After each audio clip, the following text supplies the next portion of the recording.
خیلی ممنون، خیلی ممنون. بفرمایید.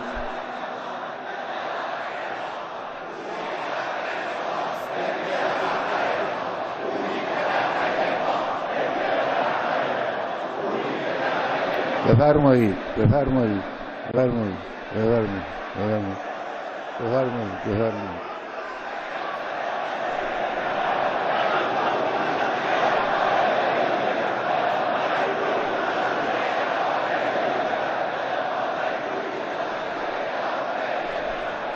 بسم الله الرحمن الرحیم. السلام علیکم ورحمۃ اللہ. تمام بھائیوں اور بہنوں کو مبارکباد پیش کرتا ہوں اور تقوی اختیار کرنے کی نصیحت کرتا ہوں. دوسرے خطبے کی اہم گفتگو ہمارے اطراف میں ہونے والے واقعات سے متعلق ہے. ہمارے خطے میں رمضان کے بابرکت مہینے اور اس سے پہلے بہت سے ناگوار واقعات رونما ہوئے ہیں. بہت سارے واقعات نے اس ماہ مبارک کو ہمارے لیے تلخ بنا دیا ہے. یمن، بحرین، فلسطین، شام کے مومنین نے دشمن کے ظلم کی وجہ سے بہت برے اور دشوار دن گزارے ہیں. یہ تمام واقعات ہماری قوم کے لیے کافی اہمیت کے حامل تھے. ایک اہم معاملہ ہمارا داخلی معاملہ جو کہ ایٹمی انرجی کے حوالے سے ہے. اس سلسلے میں کچھ ضروری اور اہم نکات عرض کرنا چاہتا ہوں. پہلے تو میں ان طویل مذاکرات میں حصہ لینے والی مذاکراتی ٹیم کے ممبران کا شکریہ ادا کرنا چاہتا ہوں. صدر محترم اور بالخصوص مذاکراتی ٹیم کا شکریہ ادا کروں گا جنہوں نے حقیقی معنوں میں جد و جہد کی. اب چاہے یہ قرارداد جو لکھی گئی ہے قانونی مراحل میں منظور ہو یا نہ ہو، انشاءاللہ ان لوگوں کا اجر اللہ تعالیٰ کی بارگاہ میں محفوظ ہے. اس بات کو میں نے خود ان برادران سے ملاقات میں بھی کہا ہے. البتہ اس قرارداد کو منظور ہونے اور قانونی حیثیت حاصل کرنے کے لیے قانونی مراحل طے کرنا پڑیں گے. ہم توقع کرتے ہیں ذمہ داران ملک اور ملت کی مصلحت کو مد نظر رکھتے ہوئے فیصلہ کریں تاکہ جو چیز پیش کریں اس میں اللہ تعالیٰ کے سامنے بھی سرخرو ہو سکیں. دوسرا اہم نقطہ یہ ہے کہ چاہے یہ قرارداد منظور ہو یا نہ ہو، ہم اس خطے میں اپنے دوستوں کی حمایت سے دستبردار نہیں ہوں گے. کسی بھی صورت اس قرارداد کا غلط استعمال ہونے کی اجازت نہیں دیں گے. کسی بھی شخص کو جمہوریہ اسلامی ایران کے بنیادی نظام کو متاثر کرنے کی اجازت نہیں دی جائے گی. ملک کی دفاعی قابلیت اور امن و امان کی صورتحال ہر صورت میں محفوظ رکھی جائے گی. اگرچہ ہمیں پتہ ہے کہ دشمن اس کے خلاف کام کر رہا ہے.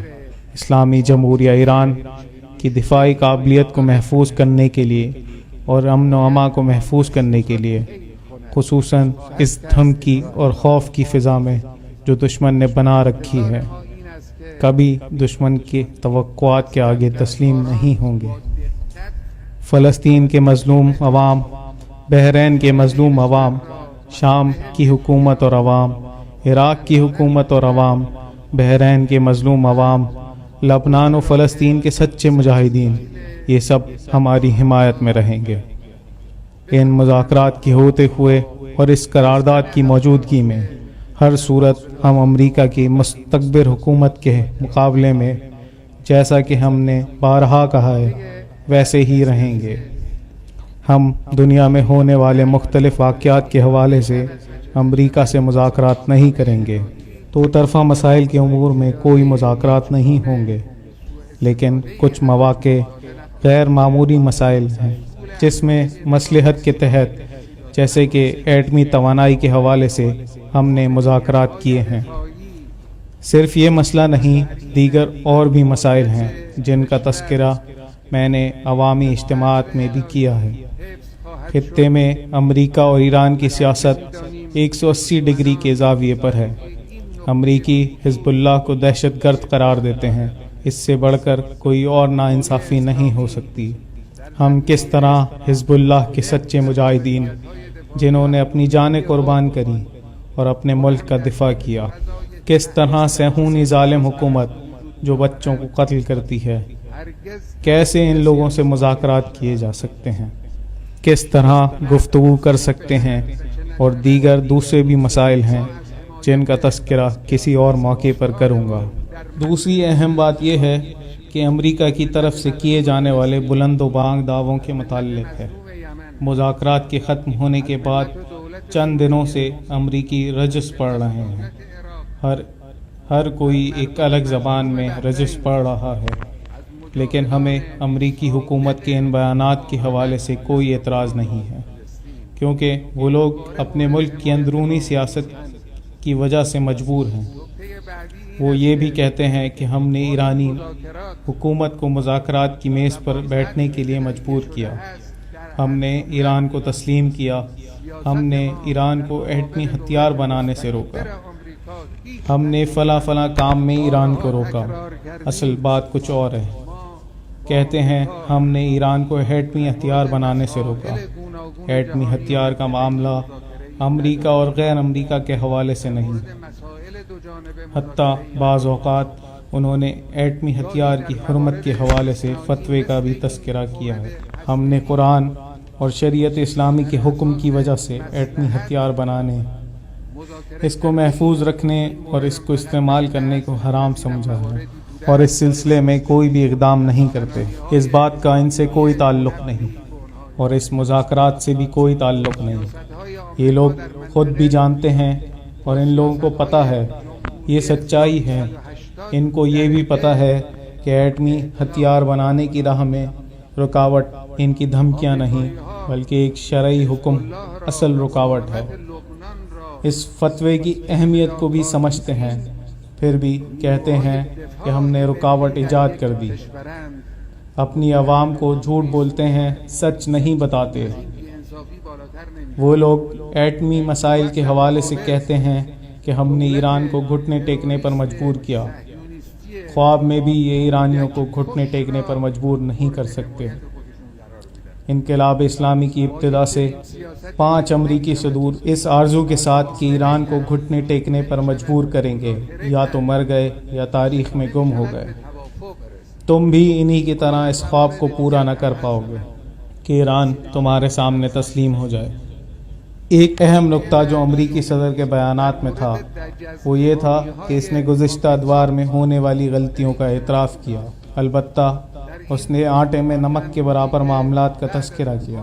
اس نے اعتراف کیا کہ مصدق کی حکومت کے خلاف انہوں نے غلط قدم اٹھایا۔ اس نے اعتراف کیا کہ صدام کو سپورٹ کرنا غلط عمل تھا۔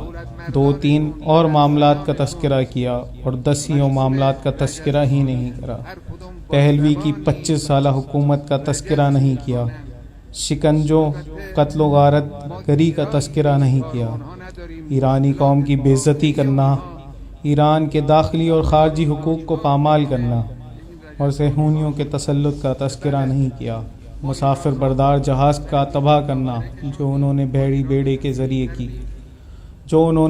بیڑے کے ذریعے میزائل حملے سے کیا، اور بہت سارے معاملات ہیں۔ میں ان حضرت کو نصیحت کے چند جملے عرض کرنا چاہتا ہوں۔ مصدق کی حکومت کا کنٹرول ہو یا 8 سالہ ایران و عراق کی جنگ میں اپنی غلطی کا اعتراف نہ کرنا، میں کہنا چاہتا ہوں آپ غلطی کر رہے ہیں۔ آپ لوگ ابھی بھی خطے کے مختلف معاملات، خصوصاً جمہوریہ اسلامی ایران اور اس کی عوام کے حوالے سے غلطی پر ہیں۔ کچھ سال بعد کوئی اور آئے گا اور وہ آپ کی حکومت کا ملبہ اٹھائے گا، جس طرح آج آپ لوگ گزشتہ حکومتوں کا ملبہ اٹھا رہے ہیں۔ آپ بھی غلطی کر رہے ہیں، جاگ جاؤ، غلطی سے باہر نکلو اور حقیقت کو سمجھو۔ خطے میں بڑی غلطیوں کے مرتکب ہو رہے ہو۔ میں ایرانی قوم سے یہ کہنا چاہتا ہوں، اللہ کے فضل سے اسلامی جمہوریہ ایران مقتدر اور طاقتور ہے، اور روز بروز اس کی طاقت میں اضافہ ہو رہا ہے۔ 10-12 سال سے دنیا کی 6 بڑی حکومتیں جو ثروت و معیشت کے لحاظ سے دنیا کے مقتدر ملکوں میں شمار ہوتی ہیں، یہ ایران کے سامنے بیٹھی تاکہ ایران کو پرامن ایٹمی توانائی سے روک سکے۔ اس کو واضح طور پر وہ پہلے بھی کہہ چکے ہیں، وہ چاہتے ہیں کہ ایٹمی توانائی کی صنعت رک جائے۔ اس بات کو پہلے بھی ہمارے عہدیداروں سے کہہ چکے ہیں اور ابھی بھی اس آرزو میں ہیں۔ 10-12 سال کی کشمکش کا نتیجہ یہ ہوا کہ آج وہ مجبور ہیں ملک میں ہزاروں سینٹریفیوجز کے گھومنے کو برداشت کریں۔ مجبور ہوئے ہیں کہ ملک میں اس نئی ٹیکنالوجی کی تحقیق اور ترقی کو برداشت کریں۔ ایٹمی توانائی کی تحقیق اور ترقی جاری رہے گی۔ یہ وہ چیز ہے کہ جس کو سالیں سال روکنے کی کوشش کی، لیکن آج اس قرارداد پر دستخط کرنے پر مجبور ہیں۔ اب بولنے کے لیے کچھ نہیں، اس بات کا مطلب سوائے ایرانی قوم کی طاقت کے اور کیا ہے؟ اور یہ سب ہماری قوم کی جرت، استقامت، قربانیوں اور ہمارے سائنسدانوں کی کاوشوں کا نتیجہ ہے۔ اللہ کی رحمت ہو ہمارے ایٹمی سائنسدانوں شہریاری، احمدی روشن، علی محمدی جیسے شہداء پر۔ اللہ تعالیٰ ان کے خانوادوں پر رحمت نازل کرے۔ اللہ اس قوم پر اپنی رحمت نازل کرے۔ آخری بات جو میں کہنا چاہتا ہوں وہ یہ ہے کہ ان صاحب نے کہا ہے کہ وہ ایرانی فوج کو تباہ کر سکتے ہیں۔ پرانے زمانے کے لوگ کہتے تھے، اور میں اس حوالے سے کچھ نہیں کہنا چاہتا۔ مغربی لوگ ایسی باتوں کو دھوس جمانا کہتے ہیں۔ ان کو چاہیے کہ اپنے تجربوں سے سیکھیں۔ البتہ ہم اس خطے میں کسی جنگ کا استقبال نہیں کریں گے، ہم کسی جنگ کی ابتدا نہیں کریں گے، لیکن اگر کوئی جنگ رونما ہوئی یا مسلط کی گئی تو اس جنگ سے ظالم اور قابض امریکی ہی ہار کر نکلیں گے۔